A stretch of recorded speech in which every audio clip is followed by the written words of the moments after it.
하나님 앞에서 솔직하게라는 제목으로 오늘 시간 말씀 생각하며 은혜를 나누고자 합니다. 여러분, 한 해를 돌아오며 참 좋은 일이 많으셨으리라 생각합니다. 그리고 때로는 눈물 나는 일들도 있으셨으리라 생각합니다. 지금 돌아보시면 2025년 의욕적으로 시작하셨죠? 아니에요?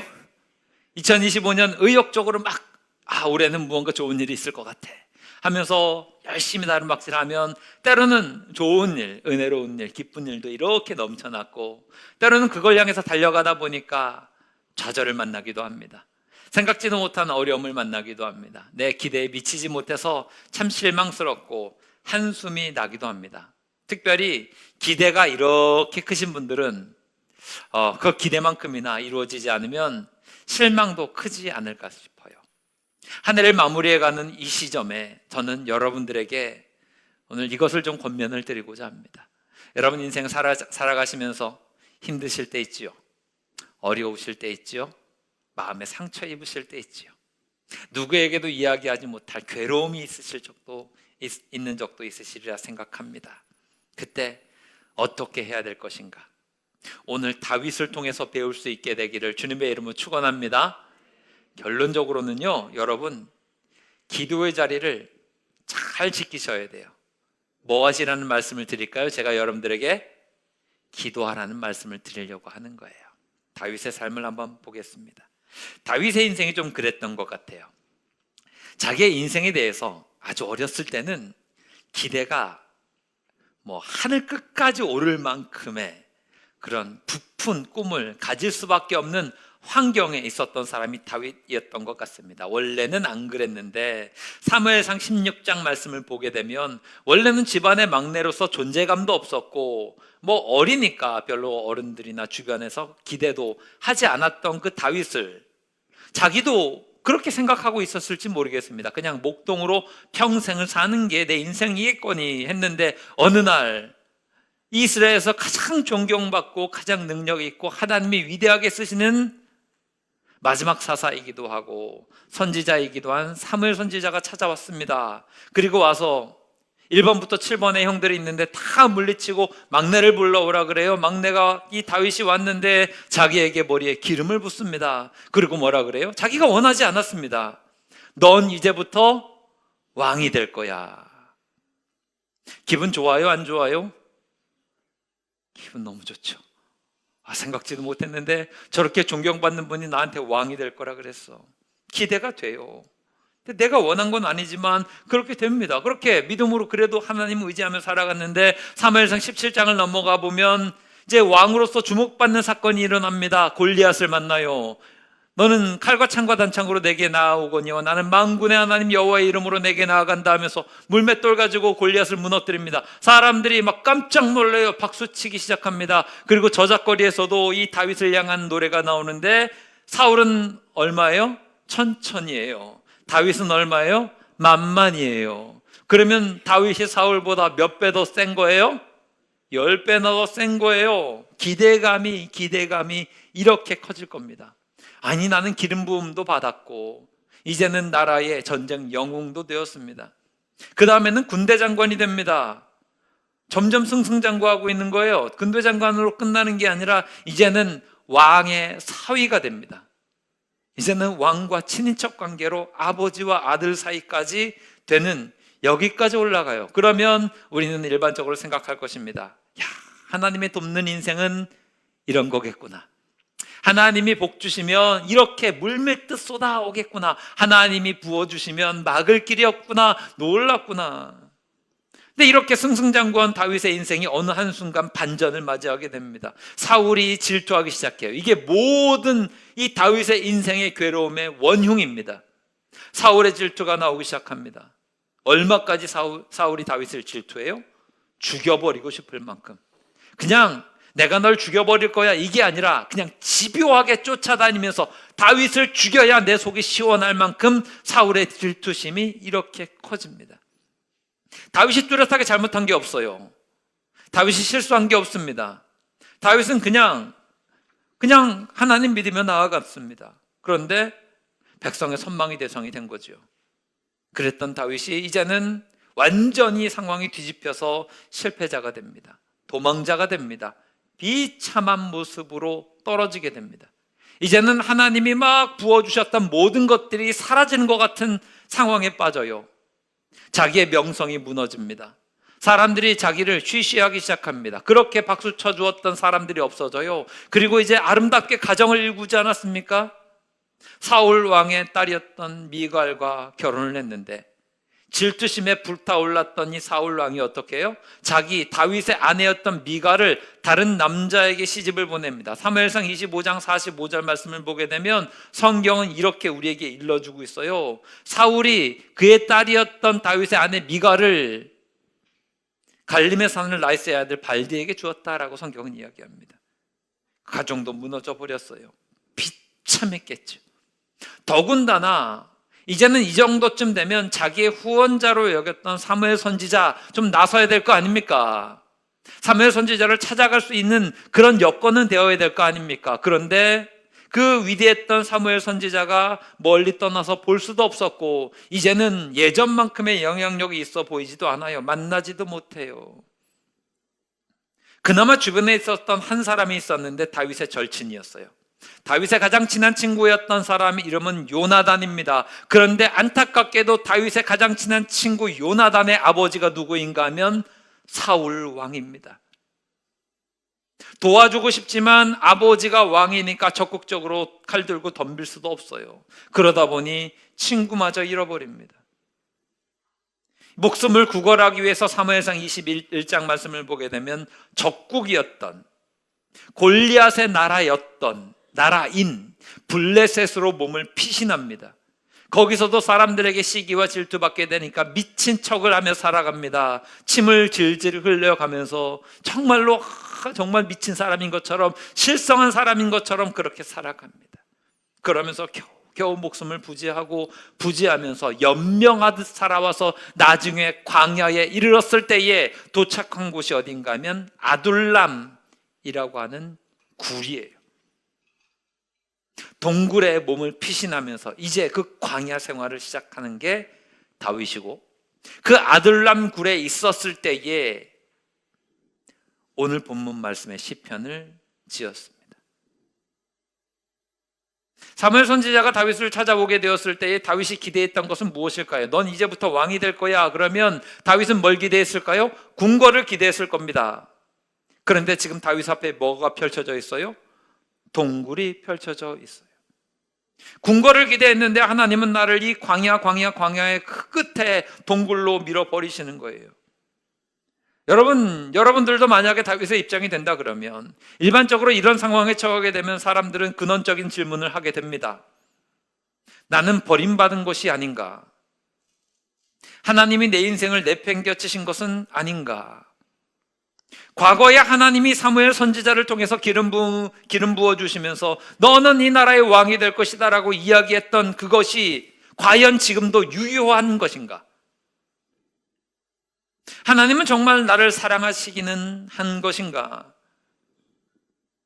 내가 노래했던 하나님은 나의 목자시니 내가 부족함이 없을 것입니다 라고 했었던 그 노래는 과연 맞는 것인가? 물음표가 생기겠죠. 동일하게 여러분이 믿음 생활하실 때에 비슷한 상황을 만나실 때가 있습니다. 내가 했던 기대들은 이만큼이고 하나님이 내가 기도할 때 주셨던 정말 감격하고 눈물을 흘리고 아멘하며 받았던 하나님의 그 약속의 말씀이 있고 하나님의 축복의 말씀이 있는데 실제로 내가 기대했던 궁궐이 아니라 동굴의 상황을 만나게 될 때가 있습니다.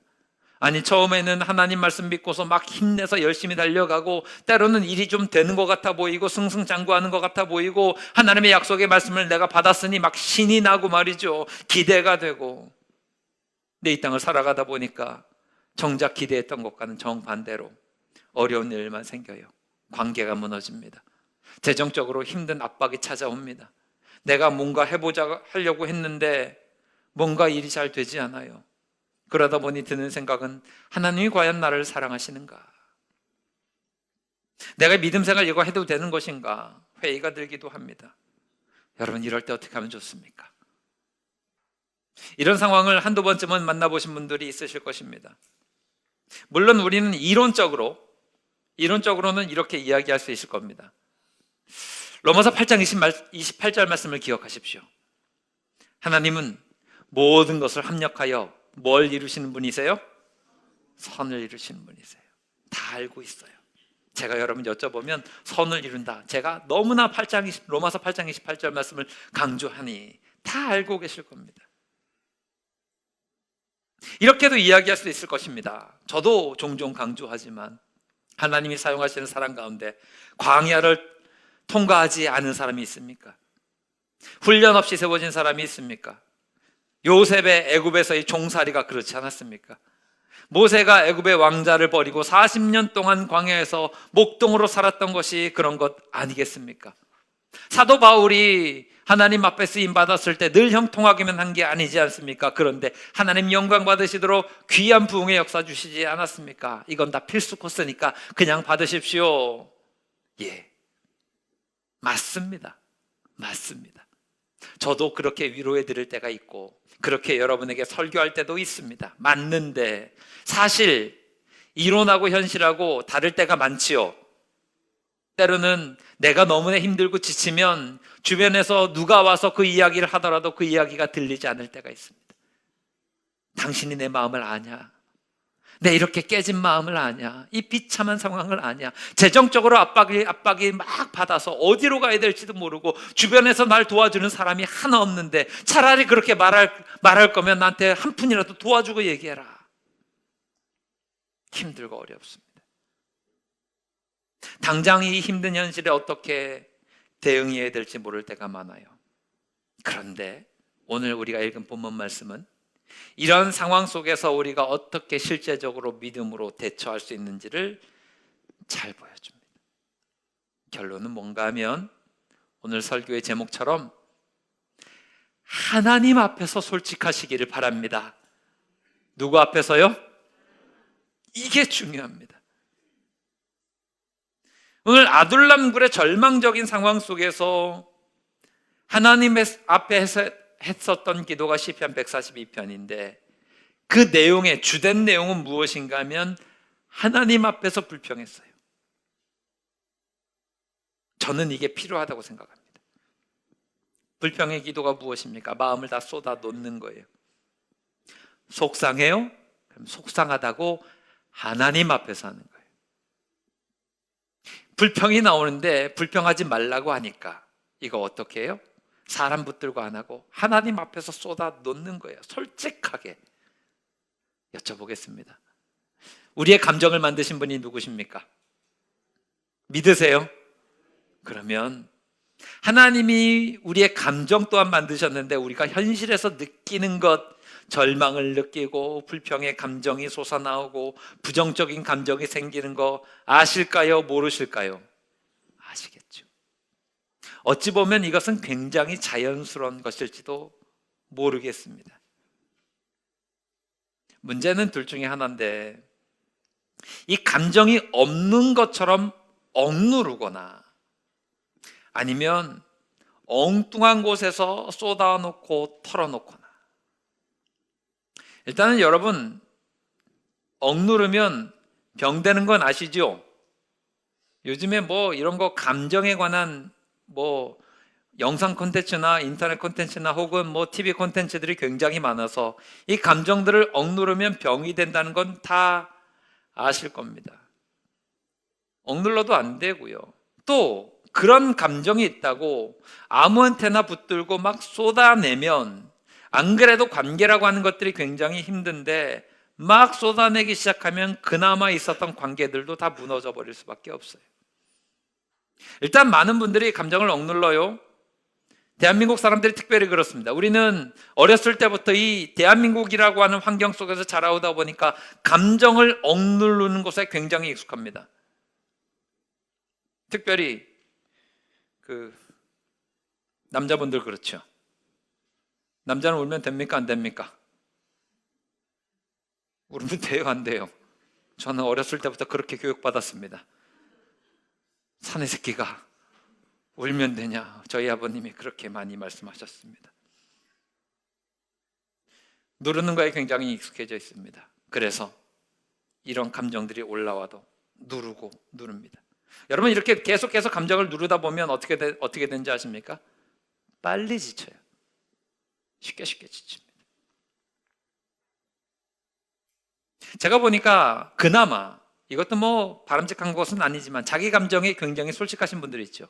좋으면 웃고 힘들면 막 쏟아내고 눈물 나면 눈물 흘리고 이런 분들이 조금 더 건강한 것 같습니다. 반대로 이래도 꿍 저래도 꿍 하시는 분들이 있죠.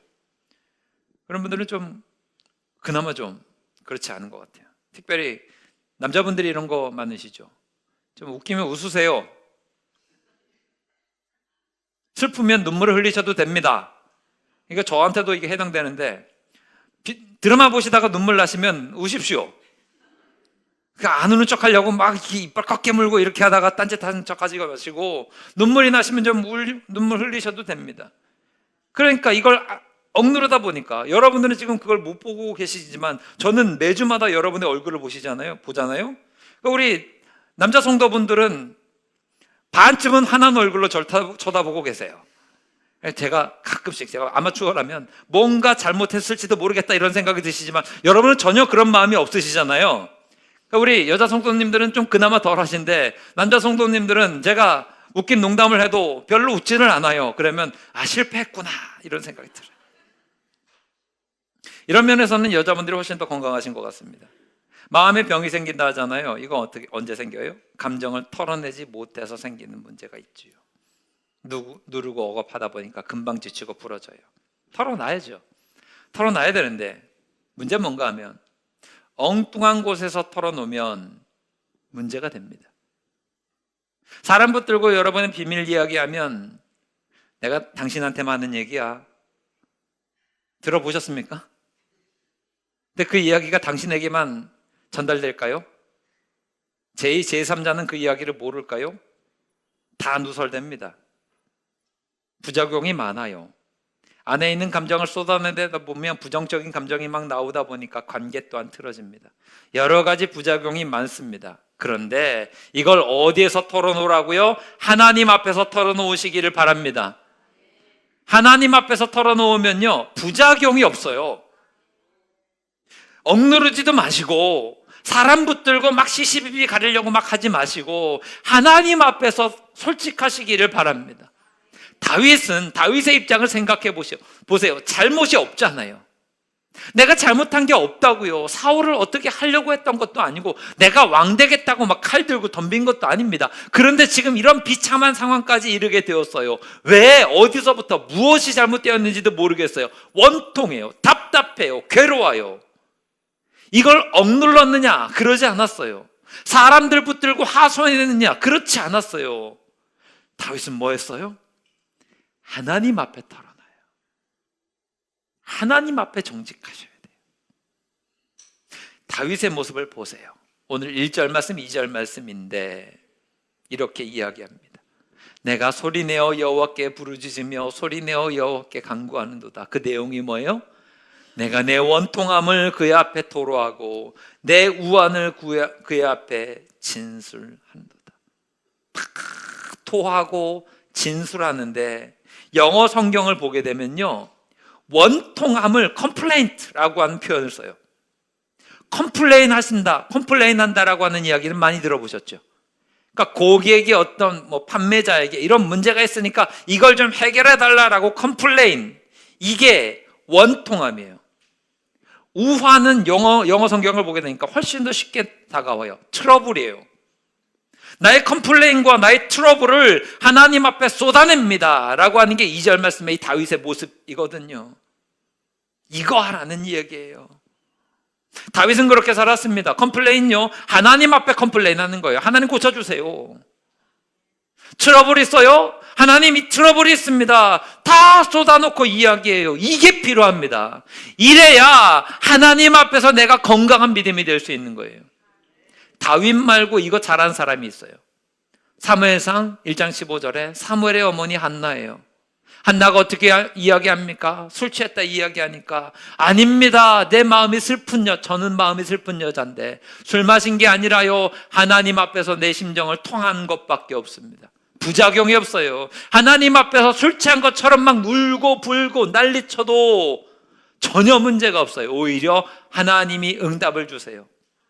그 부족했었던 선지자 엘리를 보내셔서 평안하게 가기를 원한다. 이 이야기를 한나는 뭘로 들었어요? 하나님의 응답으로 들었어요. 저는 여러분에게 동일한 모습이 있기를 바랍니다. 하나님 앞에 솔직하게 털어놓으십시오. 가만히 있지 마시고요. 점잖은 척하지 마시고요. 우리는 주로 착각하는 게 하나님 앞에 정답만 가지고 나아가야 될 거다 이렇게 생각합니다. 하나님 앞에 정답만 가지고 가면 하나님이 왜 필요합니까? 하나님 앞에서 여러분의 실수와 여러분의 문제와 여러분의 컴플레인과 여러분의 트러블을 다 내려놓는 기도가 있으시기를 주님의 이름으로 축원합니다. 대표적으로 시편 55편 말씀을 보게 되면요, 다윗이 어느 정도까지 하나님 앞에 이렇게 했냐 하면 보세요. 시편 55편 12절 말씀을 보게 되면 나를 책망하는 자는 원수가 아니라 원수일진데 내가 참았으리라. 나를 대하여 자기를 높이는 자는 나를 미워하는 자가 아니라 미워할진데 내가 그를 피하여 숨었으리라 하면서 하나님 앞에 고자질하는 걸 보세요. 13절 말씀, 곧 너로다. 그 사람들이 누구예요? 나의 동료, 나의 친구, 나의 가까운 친구. 하나님 앞에 이야기하고 있는 거예요. 하나님 친구라는 놈들이 다 배신하고 떠납니다. 가슴 아파요. 옛날에 하나님 우리 어떻게 지냈는지 아십니까? 재밌게 놀고 함께 하나님 앞에 교회 다니고 그랬던 사람들이 다 등 뒤에서 내 뒤에 칼 꽂고 있습니다. 이야기를 해요.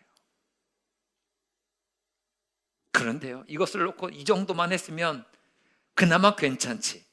다윗의 수준을 보십시오. 마음이 얼마나 괴로웠는지 15절 말씀으로 넘어가면요, 이렇게 이야기합니다. 아주 내용이 무시무시합니다. 사망이 갑자기 그들에게 임하여 산채로 수월에 내려갈지어다.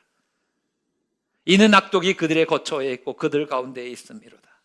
이게 뭔가 하면요, 내용을 쉽게 이야기하면 사망이 갑자기 그들에게 임하여 급사를 요청합니다. 하나님, 그냥 살지 않았으면 좋겠습니다. 길 가다가 벼락을 맞았으면 좋겠습니다. 이런 내용이죠. 산채로 수월에 내려갈지어다. 생매장을 요청합니다. 하나님. 이걸 누가 얘기했어요? 다윗이 얘기했어요.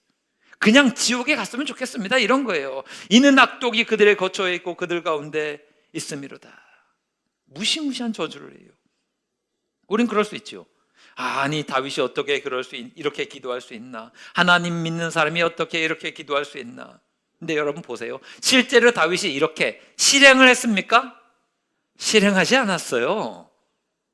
하나님 앞에 그냥 솔직한 거예요. 그 뒤를 보게 되면요, 시편 55편 뒤를 보게 되면요, 하나님을 의지하고 찬송하는 얘기가 쭉 나와요.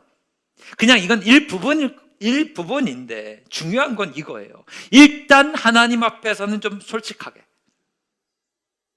물론 여러분, 이 솔직하게 한다고 그 사람들 다 듣는 데서 큰 소리로 하나님 그놈에게 벼락을 내려주셔야 되지 않겠습니까? 이런 거 하시면 안 되고 하나님 앞에 그냥 마음을 쏟아 놓으세요. 일단은 하나님 앞에 솔직하게. 하나님, 제 솔직한 마음을 좀 알려드려요. 그놈이 망했으면 좋겠습니다. 그런 나쁜 놈이 어디 있습니까? 근데 이게 다윗의 기도거든요. 막 그런 식으로 기도를 시작해요. 시동을 거는 거예요. 온갖 우리 하지 않으면 좋을 분노를 쏟아냅니다. 그런데요, 귀한 건 뭔가 하면 그렇게 다 쏟아놓고 나니까 사람들 앞에 섰을 때 어때요? 온유해요. 겸손해요. 사람들 앞에서 화를 쏟아낼 일이 없어요. 저는 이게 크리스찬이라고 믿습니다. 이런 모습으로 여러분 나가셔야 돼요. 하나님 앞에 고자질하십시오. 하나님 앞에 쏟아 놓으십시오. 하나님, 이 사람은 왜 이럴까요? 하나님, 이건 왜 이럴까요? 저도 그럽니다. 저도 기도할 때 때로는 속상하잖아요. 속상할 일이 있잖아요. 하나님, 속상합니다. 진짜 속상합니다. 왜 이런 일이 이렇게 일어납니까? 이 사람이 이렇게 했으면 좋겠는데 어쩌면 좋겠습니까? 이 상황이 이랬으면 좋겠는데 어떻습니까? 왜 하나님 빨리 일하지 않으십니까? 빨리 좀 역사해 주십시오. 때로는 좀 투덜댈 때가 있습니다. 근데 그렇게 기도하다 보면요, 해보신 분들은 아시는데, 그러면 목사님이 거룩하지 못하게 어떻게 하나님 앞에 투덜하고 불평하고 그렇게 기도합니까? 근데 해보신 분들은 아는데, 이거 하다 보면요 늘 패턴은 비슷해요. 하나님이 기도하다 보면 마음 가운데 너는 이래요. 그럼 할 말이 없어져요. 야, 좀 믿고 기다리면 안 되냐, 이런 마음을 주세요. 죄송합니다. 다 쏟아놓고 하나님께서 주신 마음을 가지면요, 이게 일단은 속이 시원하고, 두 번째로 깨닫게 하시는 게 있고, 힘을 주세요. 그럼 쭉 하고 나아갈 수 있어요. 여러분, 이러면요 절대로 사람 붙들고 감정을 쏟아내지 않습니다. 이런 기도가 없다 보니, 이런 믿음이 없다 보니 사람을 붙들어요. 답답하니 얘기 안 할 수는 없고 사람을 붙들고 하소연합니다. 그러다 보면 할 얘기 안 할 얘기 다 나오고, 나중에 끝나고 돌아서면 아이고 내가 그 사람 붙들고 왜 그런 얘기를 했을까, 그래요. 그러면 부작용이 나오는 거예요. 저는 여러분에게 권면합니다. 하나님 앞에 솔직하시기를 바랍니다. 그러려면 어떻게 하셔야 돼요? 기도의 자리를 지키셔야 돼요.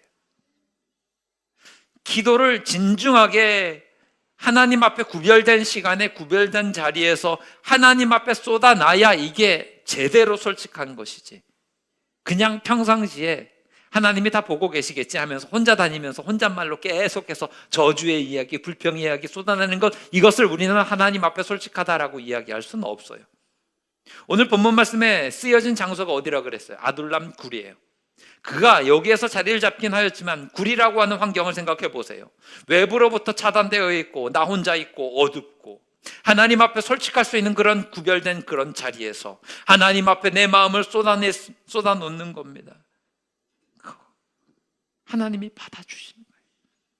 링컨 대통령이 그랬다 그러죠. 믿음이 좋은 그 링컨 대통령이 자선을 보게 되면 링컨을 향해서 막 공격하는 사람들이 너무나 많았어요. 특별히 링컨의 외모를 가지고 원숭이 닮았다 공격하고, 이 대통령의 정책 가지고 뭐라 그러는 게 아니라 생긴 거 가지고 막 비아냥대는 사람들이 너무나 많다 보니까 속에서 막 우라통이 터질 거 아닙니까? 링컨이 뭐 했냐면 자기 대적들을 향해서 편지를 써요. 밤에. 당신이 어떻게 나한테 이럴 수 있냐? 내가 안 그래도 대통령인데 너 이러다 보면 내 대통령의 힘이 얼마나 대단한 줄 아냐? 하면서 막 밤새도록 편지를 한 10통 정도 쓴답니다. 이 사람 생각해갖고 싹 해놓고, 막 심지어는 그 방송에서 삐처리 나올 정도로 육두문자를 막 붙여서 쓰기도 하고 그랬답니다.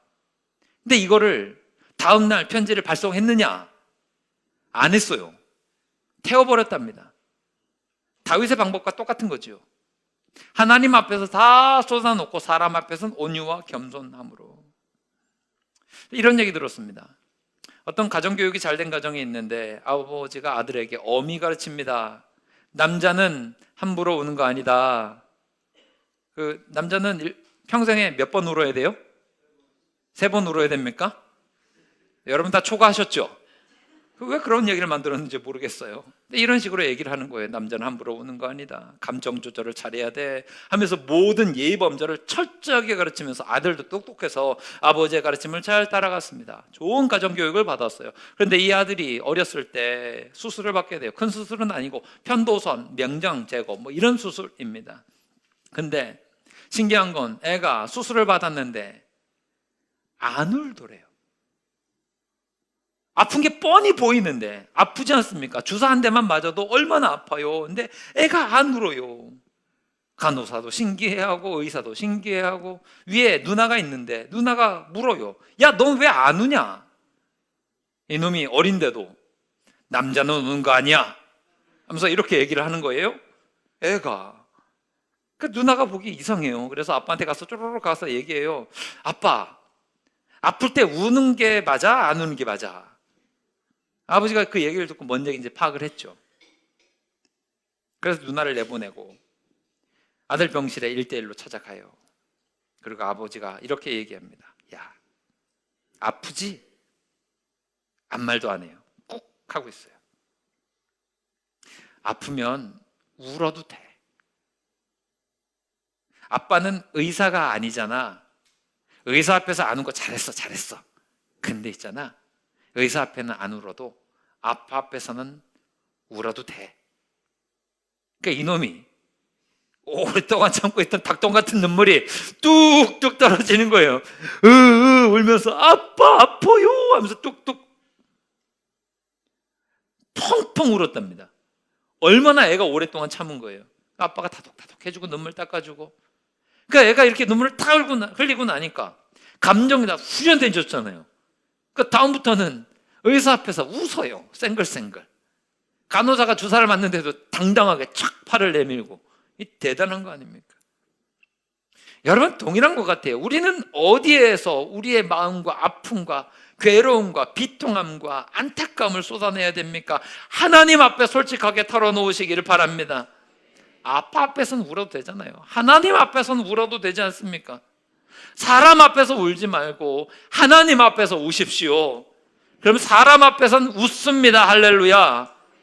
사람 앞에서 찬송할 수 있습니다. 오늘 시편 142편에 다윗의 기도를 보게 되면 다 털어놓아요.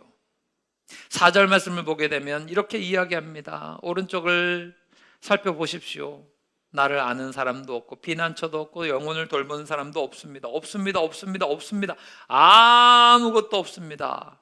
다 쏟아내니까 5절 말씀을 넘어가 보세요. 5절 말씀 우리 함께 읽겠습니다. 시작.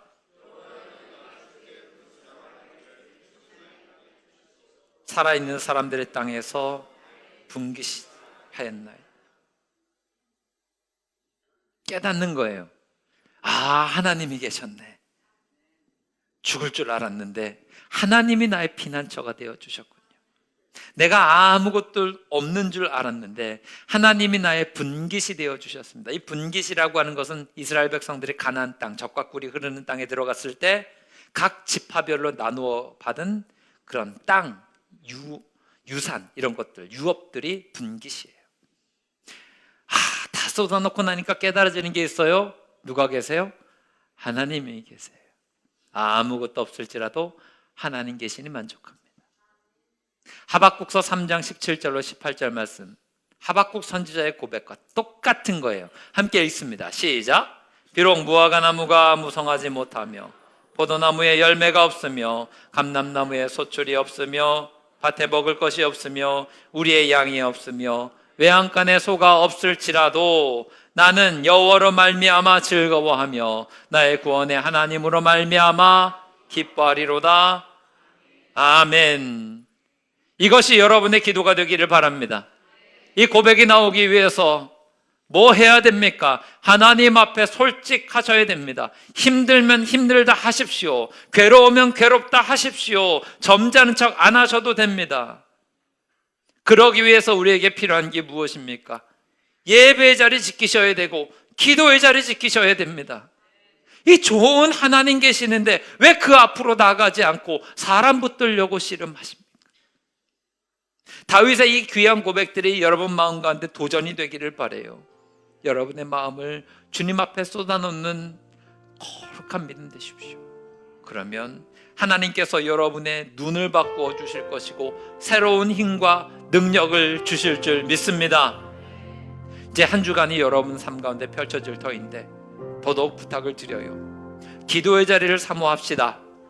하나님 앞에 쏟아놓는 그 자리를 사모합시다. 아버지 앞에 나아가서 여러분의 마음을 쏟아내므로 한 해의 삶을 돌아봤을 때 감사가 넘쳐나고 또 새해를 기다리며 준비하며 나아갈 때 주시는 힘과 능력이 넘쳐나기를 주님의 이름으로 축원합니다. 기도하시겠습니다.